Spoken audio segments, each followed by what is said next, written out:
Warning, the Savage Nation contains adult language, adult content, psychological nudity. Listener discretion is advised. And now, the world's most exciting podcast, The Savage Nation, home of borders, language, culture. And here he is, New York Times best-selling author and National Radio Hall of Fame inductee, Michael Savage. Welcome back to the Michael Savage Podcast. We continue my perspective and that of many people in the medical profession who have been silenced, canceled, shut up, turned out, and told to go away by big marijuana. I'm going to go forward by going backwards. Great article by a Blaine Cooper in the Star Tribune entitled "Legal Marijuana Will Lead Us to a Brave New World." It's a couple of years old, and the individual, Blaine Cooper, writes this. Published in 1932, Huxley's Brave New World has tantalized readers ever since with its frightening prediction of the future. In order to keep the masses in line, the totalitarian government of Brave New World gives its citizens soma, a chemical designed to provide a calming and euphoric effect. People are urged to take soma whenever they feel any negative emotion, and thus are kept docile. They don't rebel against their tyrannical government because they're too doped up to care. The soma that Huxley imagined in 1932, writes the author, bears a striking resemblance to a certain real-world drug today, marijuana.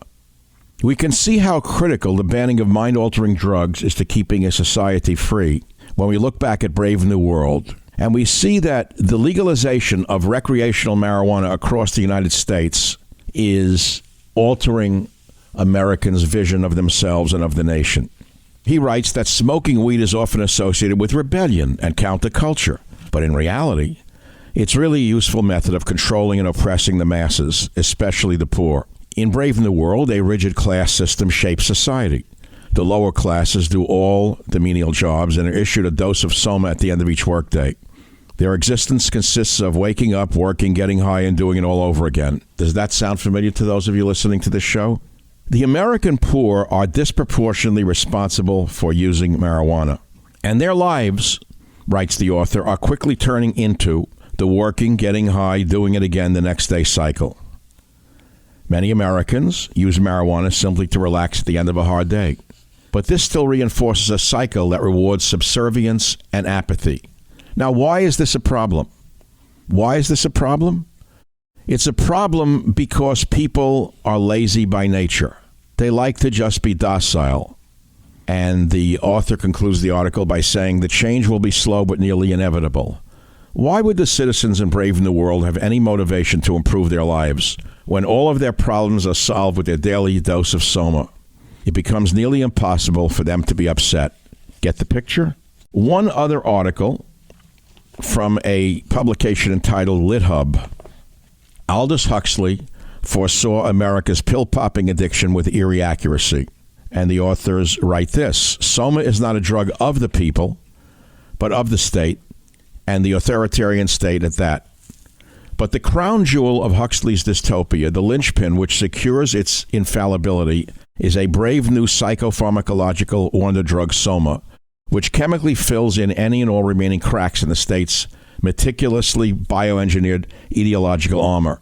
For social stability in this new society does not become practically assured until after Ford 178, when, quote, 2,000 pharmacologists and biochemists were subsidized to produce the perfect drug, soma, an all-purpose psychotropic drug with tranquilizing, anti-anxiety, sedative, hypnotic, stimulant, psychedelic, and antidepressant properties all rolled into one.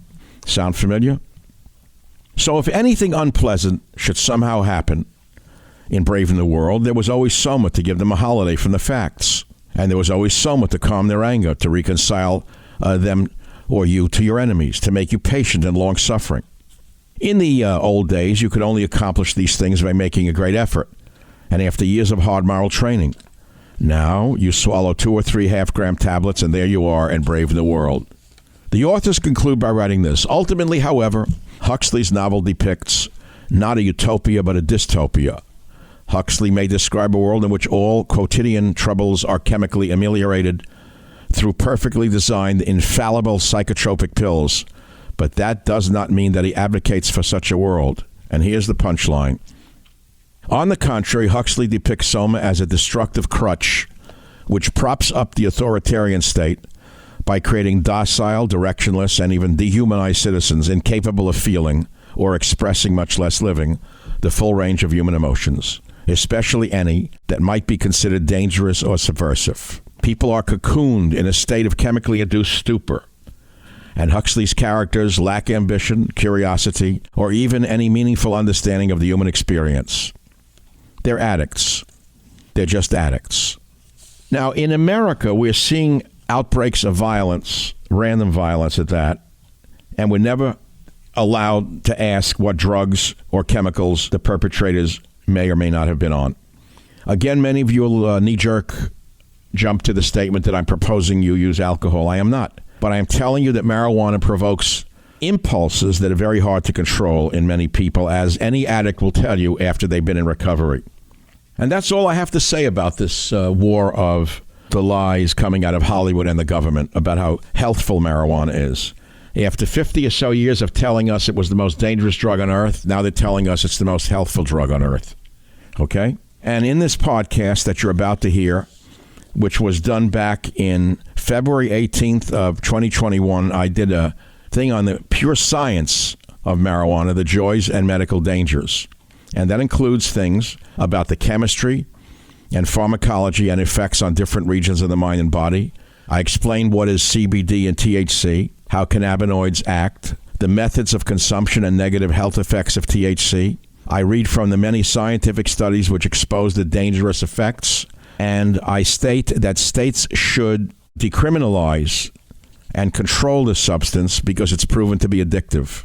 I also discuss the positive effects of CBD and how weed is made to appear harmless to control the population in the same manner as the Chinese were once controlled by opium, which was dumped on China by the British to control the Chinese. I hope you enjoyed today's podcast, and I hope you give it a fair chance, and I hope you share it, especially with young people.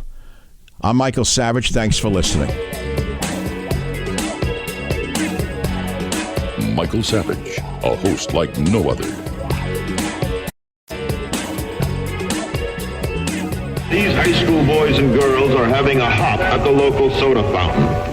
Innocently they dance, innocent of a new and deadly menace lurking behind closed doors. Marijuana, the burning weed with its roots in hell. In this film, you will see the ease with which this vicious plant can be grown in your neighbor's yard, rolled into harmless-looking cigarettes, hidden in an innocent shoe or watch case. Debauchery, violence, murder, suicide, and the ultimate end of the marijuana addict. Hopeless insanity. All right, so we're all having a good laugh, laughing at these 1930s anti-marijuana sound bites that the U.S. government put out. But, you know, maybe your grandfather or great-grandfather was not wrong. We know where there's smoke, there's harm. We know there's a lot of marijuana abuse. Just ask addiction centers. We know there's a physiological addiction to marijuana. It is very addictive. People become dependent upon it. We know that there's psychological harms. We know that there's a danger to society from this wholesale pushing of medical marijuana. Now, again, is marijuana harmful?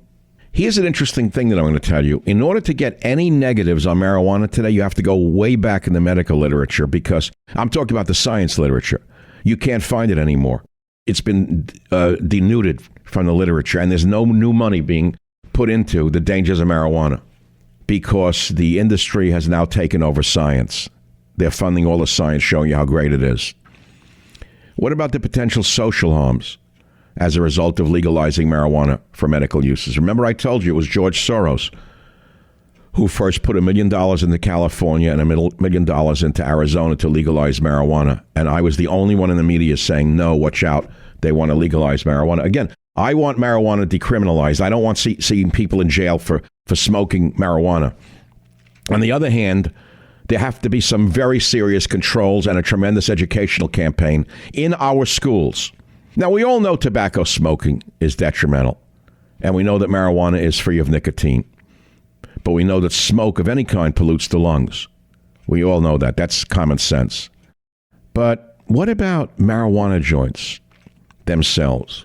Marijuana joints deliver at least 4 times as much tar to the lungs as tobacco cigarettes of equivalent weight. Let me repeat that, all of you potheads. Marijuana joints deliver 4 times as much tar to the lungs as tobacco cigarettes of equivalent weight. Just put that into your pipe and smoke it. Just remember that, okay? Clinical studies teach us that people who smoke marijuana are more likely to develop respiratory illnesses than non-smokers. How do we know that? Why? A survey of outpatient medical visits at a large health maintenance organization, HMO, found that marijuana users were more likely to seek help for respiratory illnesses than people who smoke neither marijuana or tobacco. Okay? Now, I want to go back for a minute. This is a study I'm quoting from a few years ago. Actually, you can't find these anymore. And it's something that came out of the NCBI, NIH, a number of years ago. And you have to go back quite a few years to find these things because I said they're not funding this anymore. It's a very long study. And I don't want to read it all to you, but I want to give you some cautionary tales here, some real cautionary tales. And I'm doing the work for you. Okay? Again, I'm not selling you on drinking beer or drinking wine or drinking alcohol. Okay? It's not either or, it's both and. How about respiratory illnesses from marijuana? How about this stuff with COVID that we hear about all the time? It definitely increases your risk of lung damage. And so in this study, done by the NIH a number of years ago, it was done with marijuana smokers who consume 3 to 4 joints a day, and compared with tobacco smokers who smoked an average of 20 cigarettes a day. Of course, most people don't smoke like that anymore. But people who smoke both dope and tobacco reported no more symptoms of chronic bronchitis overall than those who smoke tobacco alone. So smoking marijuana, according to this study, did not increase the harms caused by smoking tobacco, did not increase it alone. But there was an interaction. And this study was done on people who smoked less marijuana and tobacco than those who participated in the previously described study. This may be a little confusing. Use common sense here. Even a light amount of marijuana with tobacco is very dangerous. You say, well, I don't do tobacco, I only do marijuana. Okay, well, just know that in either case, marijuana smoke reduces respiratory function. Okay, so you take a gummy, or you get it some other way. So you say, I'm safe, I don't care. I just did a whole piece on the dangers of THC itself. But now I want to stick to the dangers of smoking marijuana again. Okay? Bronchial injury, greater among people who smoke both marijuana and tobacco, damages the interiors of bronchial cells. They develop a variety of abnormalities. And some of these abnormalities are known to be precursors of cancer. And these have been seen in the respiratory tracts of marijuana and hashish smokers who did not use tobacco, just the dope alone.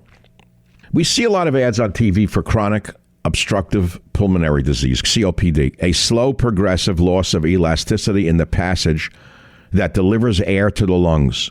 People with COPD become short of breath, and they show symptoms of chronic bronchitis. Now, when the scientists try to determine whether marijuana smoke also provokes COPD, they got conflicting results. I'm giving you the truth here. I'm not going to just say it's all bad. Conflicting results.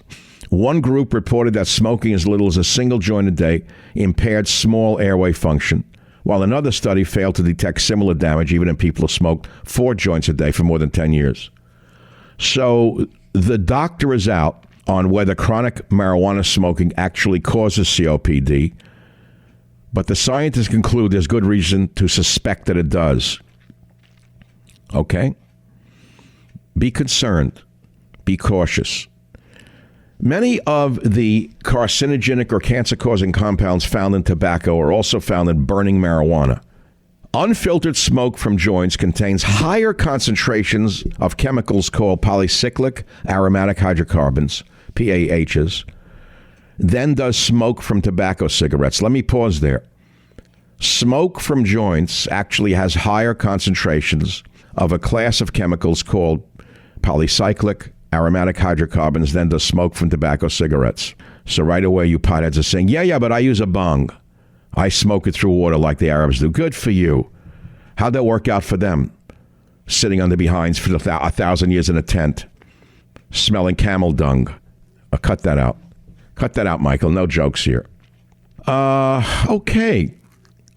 Let's keep going on. Research found that marijuana smokers' lung cells contain higher levels of an enzyme that converts those polycyclic aromatic hydrocarbons into a cancer-causing form.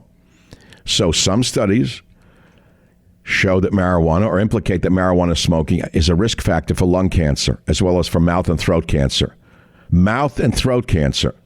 Other studies show that marijuana smokers are at greater risk than non-smokers of developing cancers in tissues that come into contact with smoke, such as the lungs, mouth, larynx, pharynx, and esophagus. Okay? So I can give you one study after another, and you're going to laugh at it anyway if you're a pothead. I'll tell you something about marijuana and marijuana users. They tend to deny any negative associations with their addictive drug. Every time I did this subject on the radio over the years, they would get very defensive and say, well, who says alcohol is good for you? You trying to push alcohol, Pops? No, I'm not pushing anything. If you want to learn, listen. If you don't want to learn, then don't listen to this podcast. Go get high, moron. What about the carcinogenicity of marijuana? Well, it's common sense that marijuana smoke will damage the cells. Very well done. If you look at the cellular level, there's strong evidence that marijuana smoke contains carcinogens. Exposure to marijuana smoke was shown to cause chromosomal damages that precede cancer. Write that one down. Marijuana smoke was shown to cause chromosomal changes that precede cancer, and in some cases, outright malignancies, both in isolated human and animal lung cells.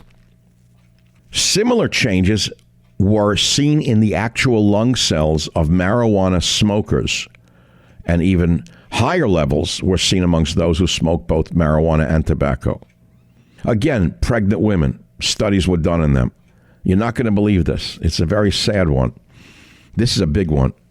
What happens to the blood cells taken from pregnant women who were exclusive smokers of marijuana and from the blood taken from their babies after they were born? Pay close attention, women.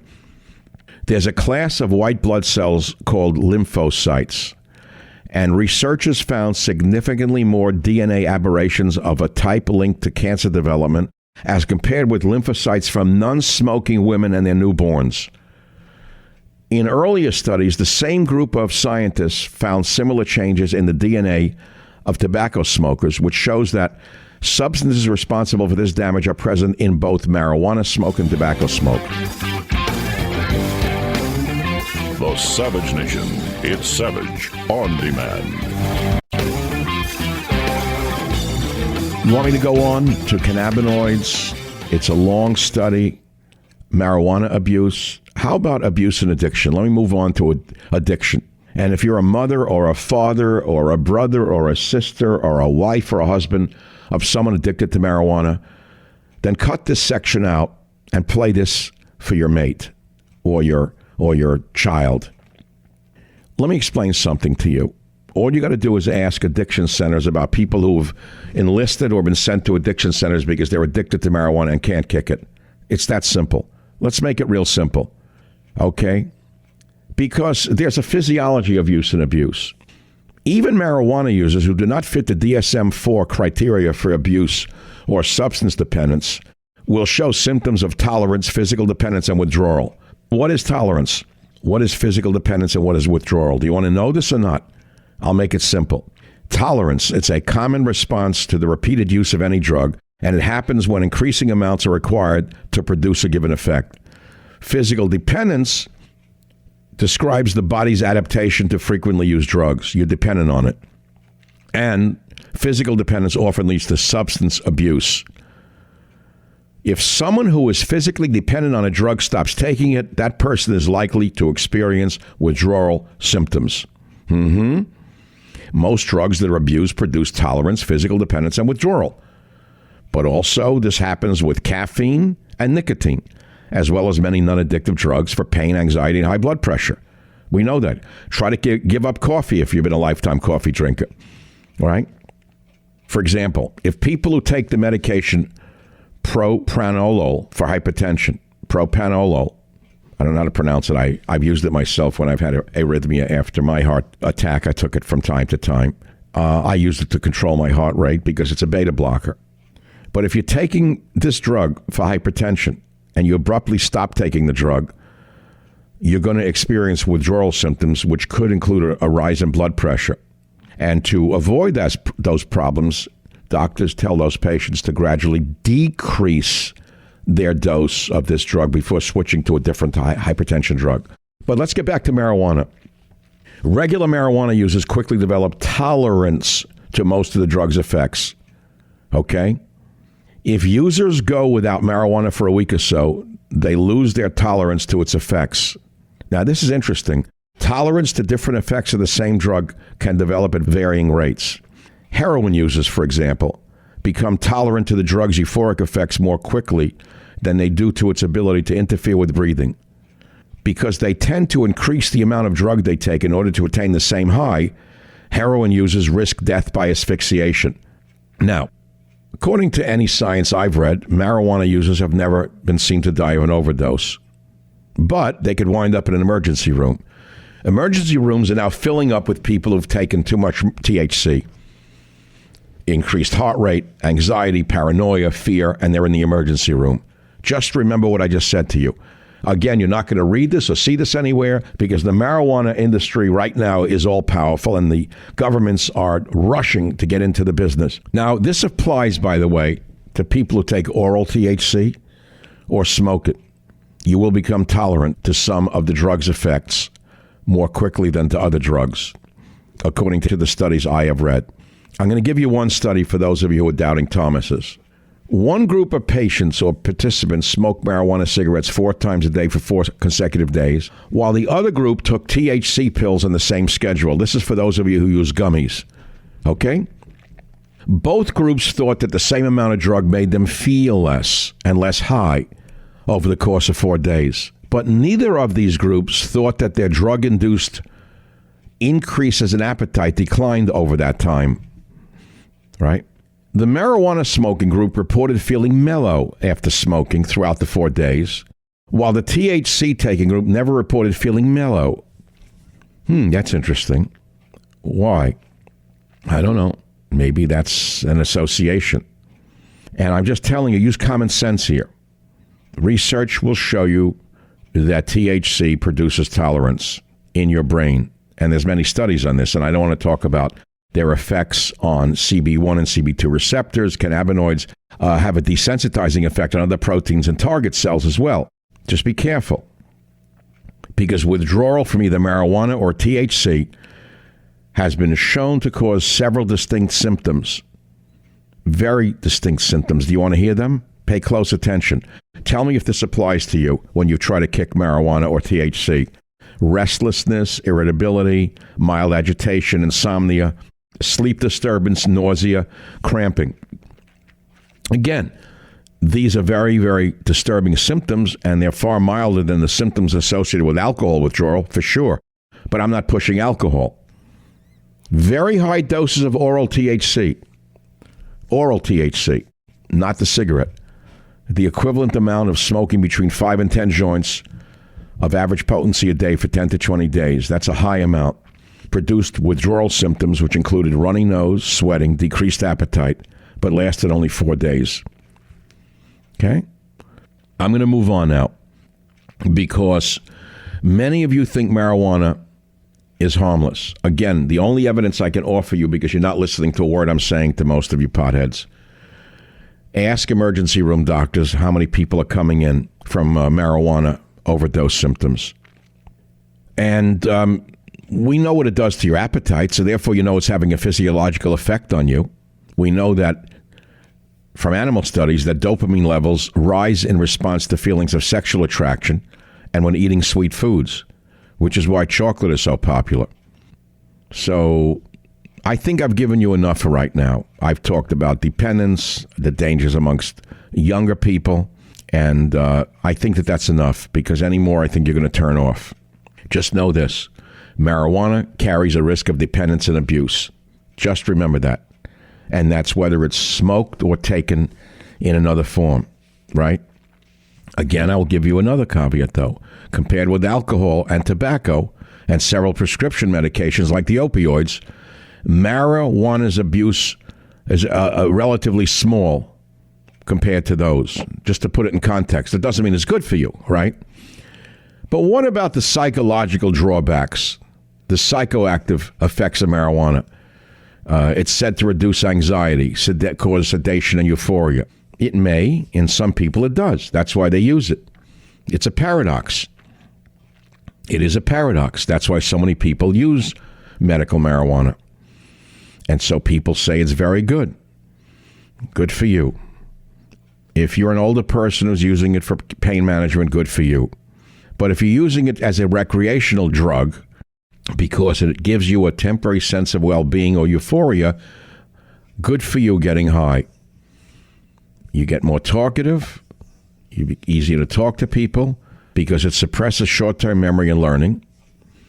And what you don't know is you're talking gibberish. People under the influence of marijuana generally cannot carry an intelligible conversation. They sound like the average Democrat voter.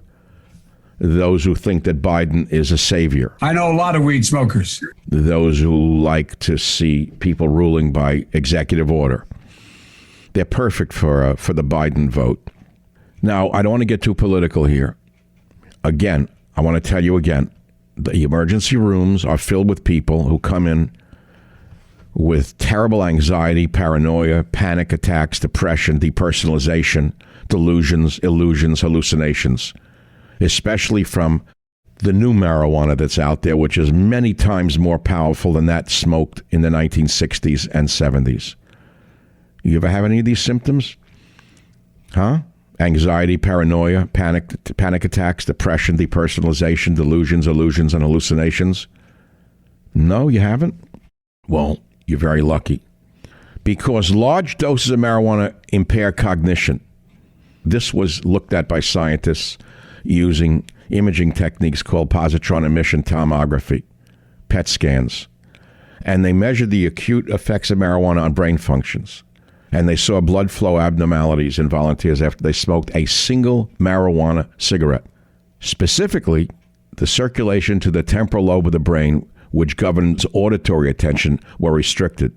I wonder why people listen to music when they're high. And this effect coincided with diminished performance in listening tasks. But here's something interesting. Smoking marijuana seemed to increase, not decrease, blood flow to the brain's frontal lobes and lateral cerebellum. Sounds complex. The frontal lobes control a variety of cognitive functions, including, interesting, abstract thinking, but they're also involved in motor control and emotional reactions. So in other words, marijuana appears to increase blood flow to those lobes in the brain that affect abstract thinking and also involve motor control and emotional reactions, which is why artists sometimes use it. Right? I would not suggest that you use it if you're an artist, but some do. Other structural changes in the brain were seen, which I won't bore you with. Attention span diminished. Muscular coordination is diminished, such as that required for driving. Okay? And I want you to understand that. A study of experienced airplane pilots showed that their performance on flight simulator tests was impaired for as long as 24 hours after smoking a single joint. And here's something interesting. Prior to taking the test, the pilots told investigators that they were sure their performance would not be affected. Thank God there's drug testing required for pilots. That's all I can say. Because marijuana impairs cognitive and psychomotor performance. Be very careful about that. No one under the influence of marijuana or THC should drive a vehicle or operate potentially dangerous equipment. I only wish there were more road checks for driving while stoned. I'm glad we have driving tests for alcohol use. Well, thank God for that. I'd love to see them doing flash tests for marijuana and driving. Very important, especially with the pushing of marijuana right now. I want to conclude with one other thing for those of you who have seen the psychological effects of marijuana on themselves, because you're probably a high-strung person, highly intelligent. Do you know that there are clinical reports in many emergency rooms of marijuana-induced states that mimic psychoses such as schizophrenia, depression, and mania, and these symptoms can last a week or more? Be careful. There's a thing called marijuana psychosis. And I'm not going to make any jokes, because amongst some sensitive people, marijuana use can induce a psychosis characterized by symptoms which include confusion, amnesia, delusions, hallucinations, anxiety, and agitation. Okay? It's very important that you understand this, because drug abuse is very common among people with mental illness who are trying to self-medicate. We've heard that 1,000 times. A lot of heroin addicts say that they're just treating themselves for their illness. It's a sad truth. And a disproportionately large number of people with schizophrenia use marijuana. It only makes them worse, much worse. People with schizophrenia prefer the effects of marijuana over those produced by alcohol and cocaine. I don't know if you know that. I don't know why. It may give them some relief from the symptoms. But I just want to warn you that people with schizophrenia or a family history of the disease should recognize that using marijuana puts you at a greater than average risk for adverse psychiatric reactions. You want the euphoria? Be careful. Just be very careful. So, medical marijuana itself, is it a danger to society? I'll let you decide. Is it a gateway drug to cocaine or heroin or other dangerous drugs? For sure. Absolutely. Because it's the most widely used drug out there. And it's the first one that most people encounter, including users who later turn to other illicit substances. Warn your child that before having that joint at a party, there are very real dangers to their lungs, to their brain, to their heart, and to their future. Be very aware of that. The Savage Nation. It's savage, uncut, unfiltered, and raw. London's Hyde Park becomes a hippie festival as some 3,000 so-called flower children gather to preach love, peace, and legalize pot, marijuana to us. The colorful, chaotic congregation used posters to plead their cause. A confiscated accordion used to accompany Buddhist chants, and a speedily removed smoke bomb were the only incidents. The nonviolent demonstration brought stares, gasps, and chuckles. And this just has to be the living end. Now, I've given you all the negatives, but I want to talk about the positives for a minute. When properly used in a medical setting, not to get high, marijuana affects the body and mind in powerful ways. And aside from the damage caused by smoking marijuana, taking it in another way, I don't think you have to worry about it that much, especially if you're an older person using it to treat pain. There are potential good uses of cannabinoids to relieve the symptoms of several specific conditions, and I've told you that earlier. I'm just giving you the caveats and the warnings that you should know, because there are very real dangers, especially for the young. This is the Michael Savage Podcast. If you'd like to learn more about this, you can do some research on your own, because now that medical marijuana is the thing, the children are going to latch onto it and say, if it's good for my grandfather's arthritis, it must be good for me.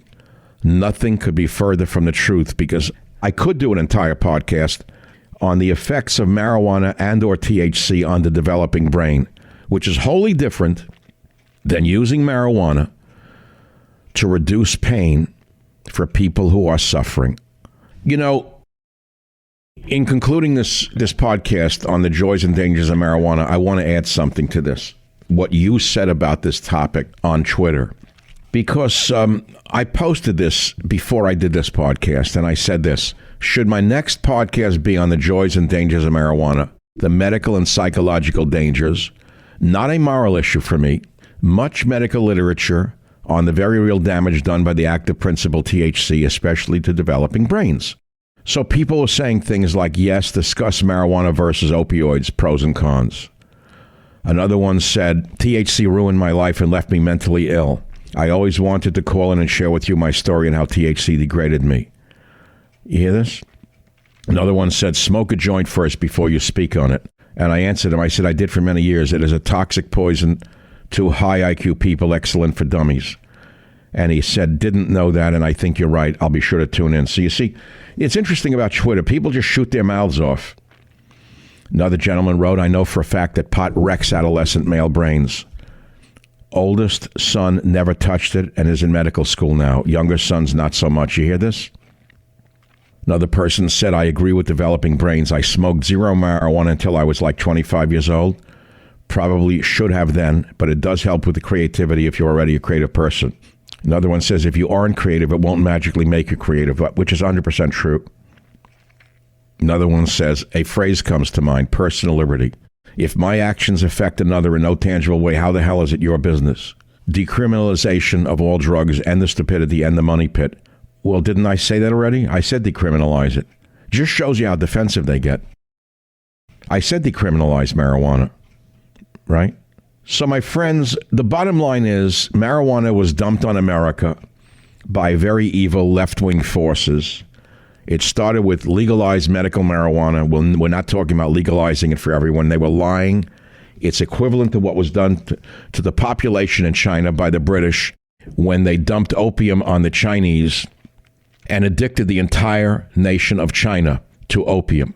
It was only when the Boxer Rebellion occurred and the British were kicked out of China, and the opium bales burned at the wharves that were being shipped into China, that the Chinese people were able to free themselves of this dangerous drug. I hope it takes this country less than 100 years to understand what was done to them by the left-wing forces that pushed this down the throats of our children under the guise of saving the nation. Thank you for listening to the Michael Savage Podcast. Well, thank you very much for listening to today's podcast. I hope you've enjoyed it and learned something from it. We have about 400 other episodes available for you to listen to absolutely free. You can go back into our vast library of podcasts and listen to any one of them at any time. And remember this, if you want to listen to my podcast ad-free, sign up for the Savage Premium membership and get access to ad-free podcasts as well as some premium content from our Savage archives. How do you sign up for those ad-free podcasts? Please visit michaelsavage.com for a link. Again, thank you for your listenership. This is Michael Savage.